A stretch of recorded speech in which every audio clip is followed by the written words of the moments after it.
আসসালামু আলাইকুম। এটা হচ্ছে মিশরের গুরুস্থান। এই দেখেন গুরুস্থান কীরকম আর কবর কীরকম। এই দেখেন, এই যে একটা কবরের মধ্যে শুনতে পারছি যে একটা কবরের মধ্যে নাকি এক বংশের যত লোক আছে সব মাটি দিয়ে দেয়। এটা প্রতিটা কবরে ঢাকনা আছে, এই দেখেন ঢাকনা, ঢাকনা সিস্টেম। তো এই ঢাকনা থেকে ঢাকনা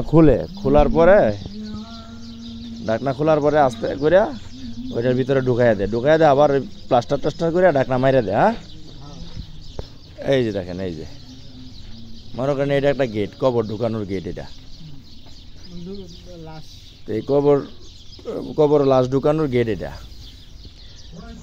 এই গেট দিয়ে লাশ ঢুকায় ভিতরে, ঢুকানোর পরে এটা লাগাইয়া এই যে সিমেন্ট বালি দিয়া এটা লেভেল করে দেয় যাতে এটা অনেক পুরনো, কিন্তু গন্ধ টন্ধ না আসে।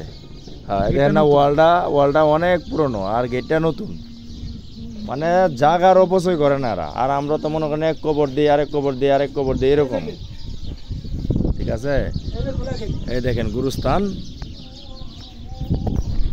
দেখছেন। গুরুস্থানে আসলে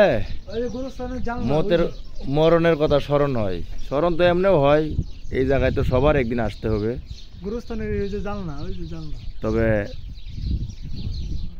আশা করি আল্লাহ যাতে সবাই হেদায়েত কইরা এই জায়গায় নেয়, আর সবাই যেন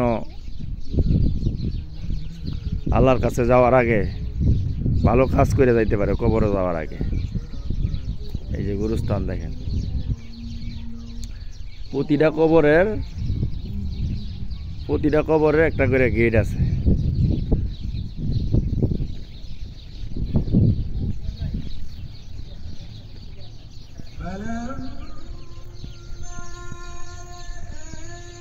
এই দেখেন গেট।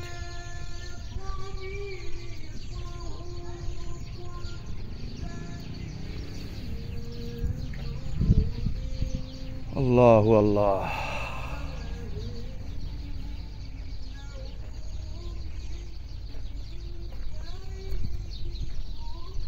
এটাই গুরুস্থান, বাংলাদেশের গুরুস্থান। আর এই দেশের গুরুস্থানের সিস্টেম একবার অন্যরকম।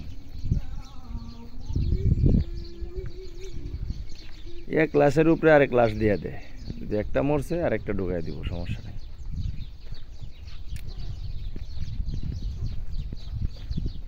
এইগুলো ডাকনারে কি ঢুকায় নাকি? এটিতে লাশ ঢুকাই দেয়।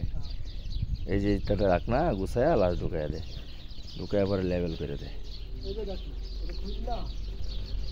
জার্জির বংশের লেগে এক একটা বরাদ্দ করা আছে এখানে।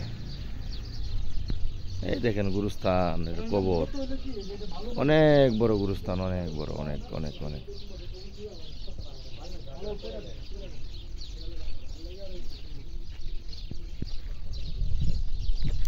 এই যে একটা গুরুস্থান, মানে কবরেরই আর কি। গুরুস্থান তো পুরোটাই। এই যে এটা হচ্ছে গেট, এই যে গেটে দেয় লাশ ঢুকায়, ভিতরে ঢুকায় আবার বন্ধ করে দেয়।